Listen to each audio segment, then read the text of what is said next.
اعوذ باللہ من الشیطان الرجیم بسم اللہ الرحمن الرحیم الحمد للہ الذی ہدانا لہذا وما كنا لنہتدی لولا ان ہدانا اللہ وصلی اللہ علی جمیع الانبیاء والمرسلین سیما خاتمہم وافضلہم محمد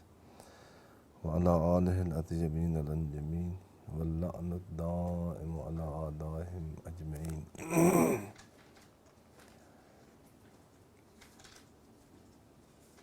بعض مقدمات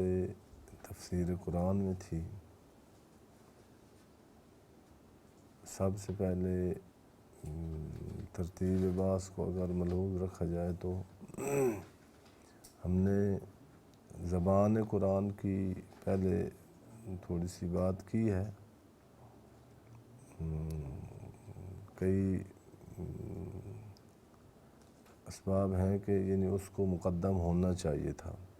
کہ قرآن کا پیغام کیا ہے، قرآن کا مخاطب کون ہے، قرآن کی احتیاج کتنی ہے۔ لیکن جس ہدف سے یہ مقدمات تفسیر شروع کیے تھے وہ یہ ہے کہ عن بصیرت آدمی وارد ہو مطالعہ تفسیر میں، تخصص اگر تفسیر میں کرنا ہے یا تالیف یا تصنیف تفسیر میں کرنی ہے، تدریس کرنی ہے، یعنی ماہیت تفسیر یا جو ہے چہارچوب وہ کہتے ہیں فارسی میں، حدود اربع یعنی ادھر تعبیر ہوتی ہے، یا دائرہ تفسیر کا کیا ہے، ہماری کس فضا میں پرواز ہونی چاہیے مفسر کی یا جو قرآن شناسی کی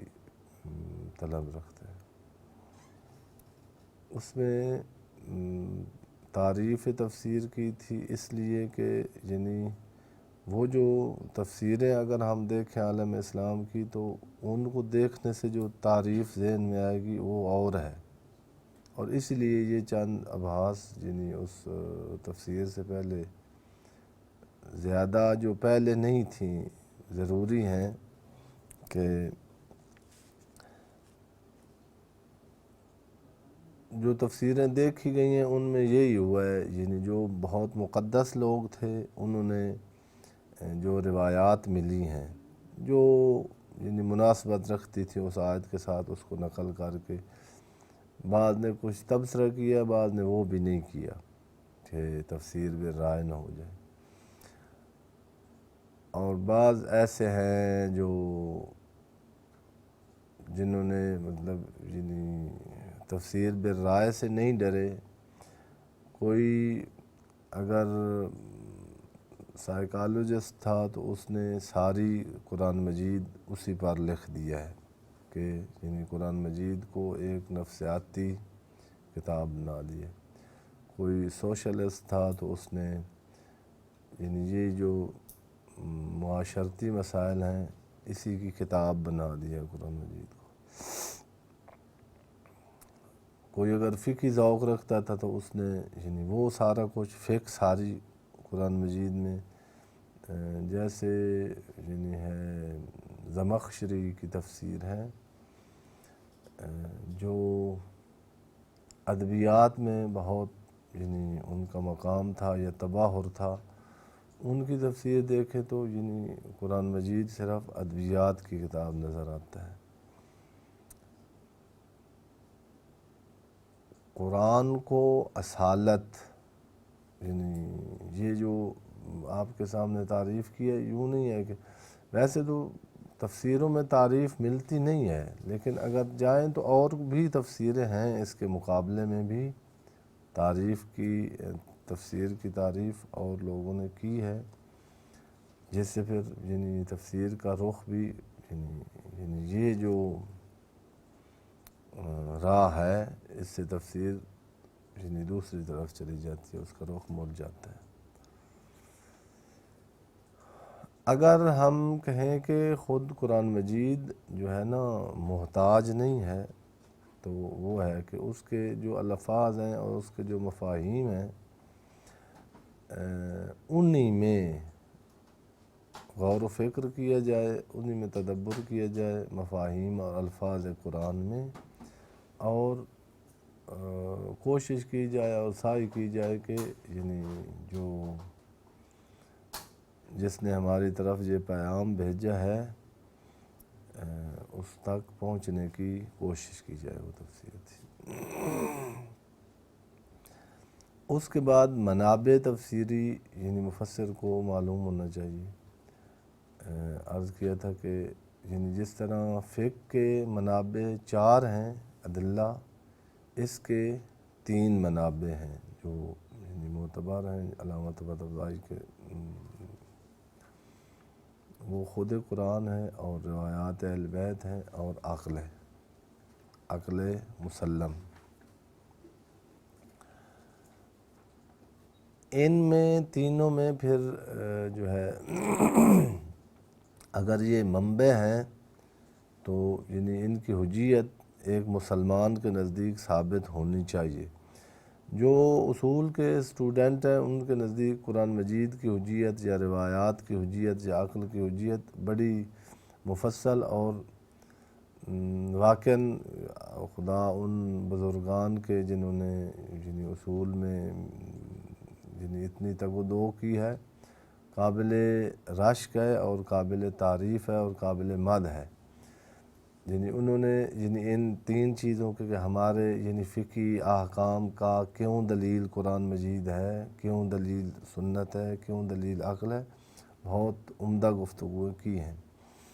لہذا اس کو زیادہ یعنی یہاں ہونا چاہیے، جو یعنی نہیں ہے اصول الفقہ کا طالب علم نہیں ہے اس کے لیے یعنی لیکن چونکہ ہیں طالب علم اصول کے ہیں تو اس کو یعنی ایسے یعنی فہرست وار عرض کر کے تو اس کو یعنی آگے چلنے کی کوشش کریں گے۔ پہلا منبع جو کل عرض کیا تھا قرآن مجید، اس کے بارے میں یعنی 3 چیزیں ان کو واضح ہونا چاہیے کہ پہلے تو ایک بات ہے کہ خود قرآن مجید منبع ہے یا نہیں تفسیر کا، ہم یہ بات کر رہے ہیں۔ حجیت قرآن مجید کی جو بات ہے وہ اور ہے، اور منبع تفسیری یعنی اس میں ایک جو روشیں ہیں نا تفسیر کی، یعنی ایک روش تفسیری یہ ہے کہ قرآن کی تفسیر خود قرآن سے کرنی ہے۔ اس حوالے سے جو ہے اس روش کو مدلل بنانے کے لیے 3 چیزوں کی ضرورت تھی کہ یعنی پہلے تو آیا یہ حجیت رکھتا ہے، ایک آیت کی تفسیر کرنے کے لیے ایک آیا اتھارٹی رکھتی ہے خود علماء اسلام اور عالم اسلام اور مسلمات اسلام میں، یعنی اگر اتھارٹی ہے اس کی تو پھر وہ ایسے ہے جیسے کل عرض کیا تھا کہ یعنی حجیت شان نہیں رکھتی ہے کہ کسی چیز یعنی خود یوں نہیں ہے، فاسق کی خبر کی طرح نہیں ہے کہ اصلاً یعنی فاسق تو آ نہیں سکتا محکمے میں، آ سکتا ہے یہ بالکل ٹھیک ہے، بالکل اس میں قابلیت ہے، لیکن مستقل نہیں ہے، شان نہیں ہے، فعل ہی نہیں ہے، کوئی اور چیز اس کے ساتھ ملے تو پھر یہ یعنی بن جائے گی حجت۔ اور تیسرا یہ ہے کہ منحصر ہے یا نہیں۔ اجمالی جواب یہ ہے کہ حجت ہے قرآن مجید۔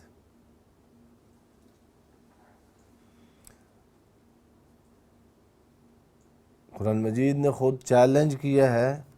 کہ آپ کو اگر میرے اللہ کی طرف سے نہ ہونے میں کوئی شک ہے تو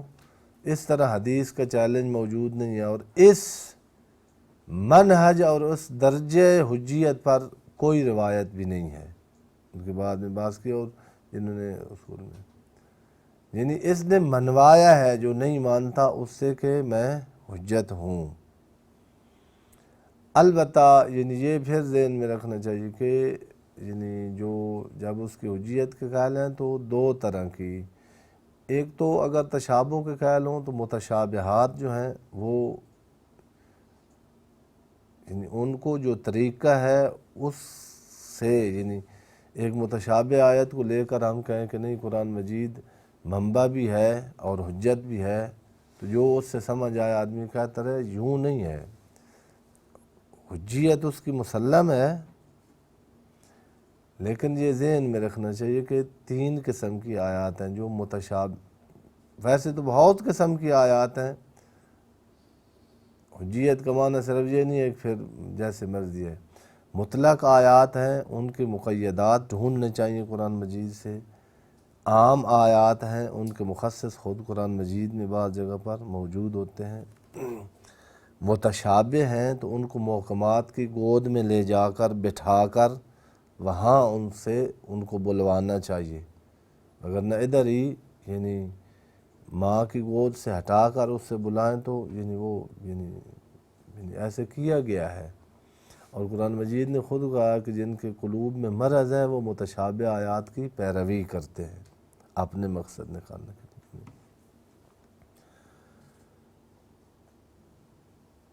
جو زیادہ تر جس پر قرآن مجید مشتمل ہے وہ 2 قسم ہے۔ ایک ہے جس کو نص کہتے ہیں، نصوص، وہ آیات ہیں جن کا کوئی دوسرا سوال ہی نہیں ہے، یعنی کسی کو کوئی احتمال ہی نہیں ہے دوسرا، یعنی بالکل واضح شفاف، جس کو عربی آتی ہے کوئی دوسرا احتمال آتا ہی نہیں ہے، قطعی طور پر وہ ایمان ہے جو وہ آیات بتا رہی ہیں۔ لیکن یہ کم ہیں، اور اصول میں حجیت ظواہر سے اس لیے بات ہوتی ہے کہ اکثر جو آیات ہیں وہ نص نہیں ہیں بلکہ